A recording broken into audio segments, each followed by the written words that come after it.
So the worst part of this project with the MR2 has been removing the adhesive that was left behind by the cheap vinyl wrap.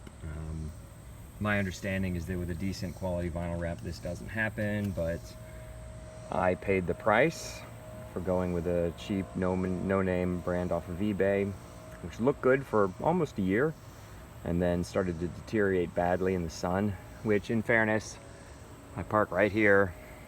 It does get blasted by the sun.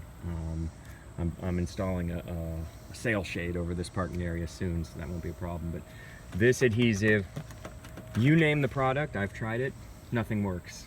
Goof off, goop off, goop gone, various lacquer thinners, essentially, 3M adhesive remover, which a lot of people told me with certainty would work.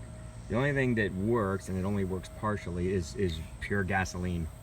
And it's a matter of spraying it on, letting it get saturated and scraping. And of course, like any product with high solvent content, it evaporates incredibly quickly, so I have to use a lot. So I wear a respirator and I only do a bit of the car at a time. It was really bad on the trunk deck. For whatever reason, it wasn't so bad on that side of the car, the passenger side, which is the side gets blasted by the sun. I think because it got so sun-baked that it became brittle and came off much easier, and then I could sand it off. This side is way too gummy.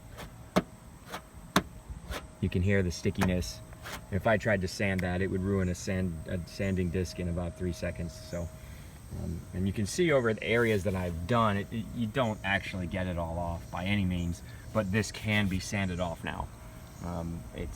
There's enough past the tacky level of adhesive that a sanding disc can grab on and remove it. You do go through discs, but in order to get the whole car clean, this is the only way to do it. So I decided to make this video now that I'm at the very last bit of the rear quarter panel.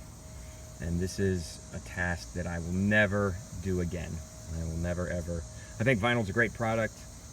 I do think you have to use a high-grade vinyl, high-end vinyl to make sure that this doesn't happen. Essentially what it did, the vinyl completely delaminated, so it's not really accurate to say it left adhesive behind. Really just what happened is the topmost layer, the color layer of vinyl, simply separated from the adhesive. So, I mean, none of it came off. You can see there's no patch here where you see the OEM paint. It just all stayed on the car. So this has been an utter nightmare, but we're near the end. We can start on the body work. There's very little body work to do on the car. There are door dings. There's one right there. And these are all small enough that I'm pretty sure when I hit it with 2 coats of polyester primer and then block sand out, that's actually going to take care of most of those dings because they're very, very small. So really, once we do this, we can get down into sanding down the car with 400, constructing our booth, and spraying.